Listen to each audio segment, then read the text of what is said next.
ಜಿಲ್ಲಾಡಳಿತ, ಜಿಲ್ಲಾ ಪಂಚಾಯಿತಿ ಹಾಗೂ ಆರೋಗ್ಯ ಮತ್ತು ಕುಟುಂಬ ಕಲ್ಯಾಣ ಇಲಾಖೆ, ಆಯುಷ್ ಇಲಾಖೆ, ಯುವ ಸಬಲೀಕರಣ ಮತ್ತು ಕ್ರೀಡಾ ಇಲಾಖೆ, ಸಮಾಜ ಕಲ್ಯಾಣ ಇಲಾಖೆ, ಕರ್ನಾಟಕ ವಸತಿ ಶಿಕ್ಷಣ ಸಂಸ್ಥೆಗಳ ಸಂಘ, ನೆಹರು ಯುವ ಕೇಂದ್ರ, ಜಿಲ್ಲಾ ಎನ್ಎಸ್ಎಸ್ ಘಟಕ, ಸ್ಕೌಟ್ಸ್ ಮತ್ತು ಗೈಡ್ಸ್ ಸಂಸ್ಥೆ ಹಾಗೂ ವಿವಿಧ ಯೋಗ ಸಂಘ ಸಂಸ್ಥೆಗಳ ಸಹಯೋಗದೊಂದಿಗೆ ಅಂತಾರಾಷ್ಟ್ರೀಯ ಯೋಗ ದಿನಾಚರಣೆ ಪ್ರಯುಕ್ತ ನಗರದ ತಾಲೂಕು ಕಚೇರಿ ಆವರಣದಿಂದ ಎಂಜಿ ರಸ್ತೆ ಮಾರ್ಗವಾಗಿ ಜಿಲ್ಲಾ ಆಟದ ಮೈದಾನದವರೆಗೆ ಯೋಗ ನಡಿಗೆ ಜಾಥಾ ನಡೆಸಲಾಯಿತು.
ಯೋಗ ಗುರುಗಳಾದ ಪವಿತ್ರ ಅವರು ಮಾತನಾಡಿ, ನಾವು ದಿನನಿತ್ಯ ಯೋಗ ಮಾಡುವುದರಿಂದ ಜೀವನದಲ್ಲಿ ಏಕಾಗ್ರತೆಯನ್ನು ಸಾಧಿಸಬಹುದು. ಮನಸ್ಸಿನ ನೆಮ್ಮದಿಗೆ ಎಲ್ಲರೂ ಪ್ರತಿದಿನ ಯೋಗ ಮಾಡುವುದನ್ನು ರೂಢಿಸಿಕೊಳ್ಳಬೇಕು ಎಂದು ಹೇಳಿದರು. 10ನೇ ವರ್ಷದ ಅಂತಾರಾಷ್ಟ್ರೀಯ ಯೋಗ ದಿನಾಚರಣೆಯ ಹಾರ್ದಿಕ ಶುಭಾಶಯಗಳು.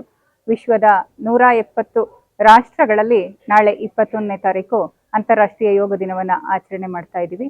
ಅದು ನಮ್ಮ ಹೆಮ್ಮೆಯ ಪ್ರಧಾನಿ ಮೋದಿಜಿಯವರು ಪ್ರಧಾನಿಯಾದಾಗ 2015ರಿಂದ ಅಂತಾರಾಷ್ಟ್ರೀಯ ಯೋಗ ದಿನವನ್ನು ಆಚರಿಸಲು ಪ್ರಾರಂಭಿಸಿದ್ವಿ. ನಮ್ಗೆಲ್ಲರಿಗೂ ಹೆಮ್ಮೆಯ ವಿಷಯ ಅಂತ ಹೇಳಿದ್ರೆ, ನಾಳೆಗೆ 10 ವರ್ಷಗಳು, ದಶಕದ ಸಂಭ್ರಮ.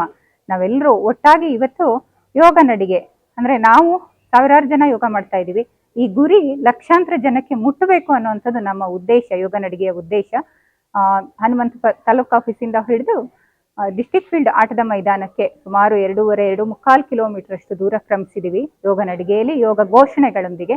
ಅದು ಯಾಕೆ ಅಂತ ಹೇಳಿದ್ರೆ, ಎಂಜಿ ರಸ್ತೆಯಲ್ಲಿರುವಂಥ ಸಾವಿರಾರು ಜನಕ್ಕೆ ಯೋಗವನ್ನು ತಲುಪಿಸ್ಬೇಕು ಅನ್ನೋದು ನಮ್ಮ ಮುಖ್ಯ ಉದ್ದೇಶ ಆಗಿತ್ತು. ಜೂನ್ 21ನೇ ತಾರೀಕು ಅಂತಾರಾಷ್ಟ್ರೀಯ ಯೋಗ ದಿನವನ್ನ ಯಾಕೆ ಮಾಡ್ತೀವಿ ಅಂತ ಹೇಳಿದ್ರೆ, ವರ್ಷದಲ್ಲಿ ಒಂದು ದಿವಸ ಅತಿ ಹೆಚ್ಚು ಹಗಲು, ಒಂದು ದಿವಸ ಅತಿ ಹೆಚ್ಚು ರಾತ್ರಿ ಇರುವಂತ 2 ದಿವಸಗಳಿರುತ್ತೆ. ಅತಿ ಹೆಚ್ಚು ಹಗಲಿರುವಂತ ದಿವಸವನ್ನ ಸೂರ್ಯನ ಒಂದು ಕೃಪಾಶೀರ್ವಾದದೊಂದಿಗೆ ಸೂರ್ಯ ನಮಸ್ಕಾರಗಳು, ಯೋಗಾಭ್ಯಾಸ ನಮ್ಮನ್ನ ಮಾನಸಿಕವಾಗಿ, ಶಾರೀರಿಕವಾಗಿ ಸುಸ್ಥಿತಿಯಲ್ಲಿ ಇಡುತ್ತೆ. ಅದಕ್ಕೋಸ್ಕರ ನಾವು ಇದನ್ನ ಆಚರಿಸ್ತೀವಿ. ಇವತ್ತಿನ ಸಂಖ್ಯೆಗಿಂತ ಜಾಥಾದಲ್ಲಿ ಭಾರತ್ ಸ್ವಾಭಿಮಾನಿ ಟ್ರಸ್ಟ್ನ ದಿವಾಕರ್ ಭಟ್, ಪ್ರಮೋದಿನಿ ಯೋಗ ಸಮಿತಿ ಸುರೇಂದ್ರ, ಬ್ರಹ್ಮಕುಮಾರಿ ಈಶ್ವರ್ಯ ವಿಶ್ವವಿದ್ಯಾಲಯದ ಭಾಗ್ಯಕ್ಕ, ಅನುವ್ರತ್ ಜೈನ್ ಸಂಘದ ಶ್ರೀಮತಿ ಮಂಜುಳಾ ಬನ್ಸಾಲಿ ಭಾಗಿಯಾಗಿದ್ದರು.